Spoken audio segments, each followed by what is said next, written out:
ایک حدیث میں آپ کو سنا کر آگے بڑھتا ہوں۔ اللہ کے نبی صلی اللہ تعالی علیہ وسلم نے فرمایا قیامت کے قریب ایک بہت بڑی جنگ ہوگی جس کو الملحمۃ الکبریٰ کہا جاتا ہے۔ حدیثوں میں اس کا ذکر ہے۔ یہ جنگ کا میدان ملک شام بنے گا، دمشق میں یہ جنگ ہوگی، دمشق کے قریب، جس کو آج دمسکس کہا جاتا ہے، سیریا۔ اور وہ جنگ اتنی بڑی ہوگی کہ مومنین کے خلاف لڑنے کے لیے جو کفار و مشرکین ہوں گے وہ 80 جھنڈوں کے نیچے آئیں گے، اور ہر جھنڈے کے نیچے 12,000 کی فوج ہوگی۔ 12,000 کو اگر آپ ملٹیپل کریں 80 سے تو تقریباً 9,60,000 کی فوج بن جاتی ہے۔ تو 9,60,000 کی فوج اگر ایک ساتھ لڑنے کے لیے آتی ہے تو فی الحال پوری دنیا میں اتنی بڑی فوج مقابلہ نہیں کرتی۔ ٹکڑیاں آتی ہیں، جنگ کرنے کے طریقے آج آپ سب دیکھ رہے ہیں۔ 9,60,000 فوج اگر ایک بار لڑنے کے لیے آتی ہے تو ایک بہت بڑی طاقت سے مقابلہ ہوگا مسلمانوں کا۔ لیکن رسول پاک صلی اللہ تعالی علیہ وسلم نے فرمایا مسلمان کتنے ہوں گے وہ تعداد تو نہیں بتائی، وہ کتنے ہوں گے تعداد میں یہ بتایا نہیں گیا، لیکن یہ بتایا گیا کہ جیسے ہی پہلا دن ہوگا 1/3 مسلمان میدان چھوڑ کے بھاگ جائیں گے۔ 1/3 حصہ ہوگا مسلمانوں کی جماعت کا جو میدان چھوڑ کر بھاگ جائیں گے۔ لیکن ساتھ میں میرے مصطفیٰ کریم صلی اللہ علیہ وسلم نے فرمایا وہ اس روئے زمین کے سب سے بدترین لوگ ہوں گے، ان کی توبہ بھی نہیں ہوگی۔ وہ سب سے بدترین لوگ ہوں گے جنہوں نے سختیوں کا مقابلہ نہیں کیا اور میدان چھوڑ کر نکل گئے۔ اور اس کے بعد میرے آقا صلی اللہ تعالی علیہ وسلم فرماتے ہیں جنگ کا دوسرا مرحلہ ہوگا، دوسرا دن ہے یا دوسرا مرحلہ، دوسرا مرحلہ ایسا ہوگا کہ مسلمانوں کا 1/3 حصہ، 1/3 حصہ قتل ہو جائے گا، شہید ہو جائیں گے۔ اور میرے آقا صلی اللہ علیہ وسلم نے یہ فرمایا وہ اس روئے زمین کے سب سے افضل ترین شہداء ہوں گے، سب سے افضل شہید ہوں گے۔ دو باتیں یاد رکھیں آپ، میں یہ حدیث کیوں عرض کر رہا ہوں۔ مومنین کا مقابلہ ایک بہت بڑی طاقت سے ہے، لیکن جماعت میں 1/3 جماعت چھوڑ کر بھاگ جائے گی، اور دوسرے مرحلے میں 1/3 جماعت قتل ہو جائے گی، شہید ہو جائیں گے۔ اب حضور پاک صلی اللہ علیہ وسلم فرماتے ہیں اللہ تبارک و تعالیٰ تیسرے مرحلے پر جو 1/3 حصہ بچا تھا مومنین کا، ان کو فتح مبین عطا فرمائے گا۔ فتح تو ہوگی۔ هو الذی ارسل رسولہ بالہدی ودین الحق لیظہرہ علی الدین کلہ، وہ رب ہے جس نے اپنے رسول کو ہدایت اور حق کے ساتھ بھیجا تاکہ یہ دین کو غالب کر کے رہیں، اور یہ دین غالب آئے گا۔ فتح تو ہوگی، لیکن فتح تک پہنچنے کی جو منزل ہے وہاں تک پہنچنے کے لیے ہمیں 2 چیزوں کا سامنا کرنا پڑ رہا ہے۔ کسی بڑے سکسس کو پانے کے لیے 2 چیزوں کا سامنا کرنا ہے۔ وہ 2 چیزیں کیا ہے؟ پہلی چیز اپنوں کا ساتھ چھوڑ دینا، دوسری چیز ہے اپنوں کا ہمارے سامنے قتل ہو جانا۔ یہ 2 چیزیں جو برداشت کر کے کھڑا رہا اللہ اسے فتح عطا فرماتا۔ یہ بہت بڑی چیز ہے، میں کہہ رہا ہوں۔ آپ کسی میدان میں کھڑے ہیں، کچھ آپ کے ساتھ منصوبہ بنانے والے، آپ کے ساتھ پلاننگ کرنے والے اچانک چھوڑ کر بھاگ جائیں، یہ دل پر بہت سخت بیتتی ہے۔ یہ بہت کٹھن وقت ہوتا ہے جب کسی کو توڑ دیا جائے تو اس کے اپنوں کو توڑ دیا جاتا ہے، اور اس وقت وہ کھڑا رہا۔ پھر دوسرا مرحلہ اس کے ساتھ یہ آیا کہ اس کے جو خاص تھے وہ قتل ہو گئے، انتقال کر گئے۔ آدمی پھر ٹوٹ جاتا ہے، کچھ چھوڑ گئے اور کچھ قتل ہو گئے، اور اس کے بعد جو کھڑا رہا وہ کوئی بزدل کھڑا نہیں ہو سکتا، وہ وہی کھڑا ہوگا جو پہاڑ ہوگا ایمان کا، وہی کھڑا رہے گا، اور اسی کو اللہ تبارک و تعالیٰ فتح مبین عطا فرماتا ہے۔ میرے عزیزو، یہ حدیث یہ آخری زمانے میں پیش آنے والی ایک جنگ کے متعلق تو ہے، لیکن اس کا امپلیمنٹ ہماری زندگی کے ہر شعبے میں کیا جا سکتا ہے۔ ہر شعبے میں آپ زندگی میں یہ 2 چیزیں دیکھنے کے اگر طاقت رکھتے ہو تو فتح تمہارے سامنے۔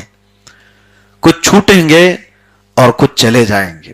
ہمارے ساتھ یہ ساری چیزیں ہوئی۔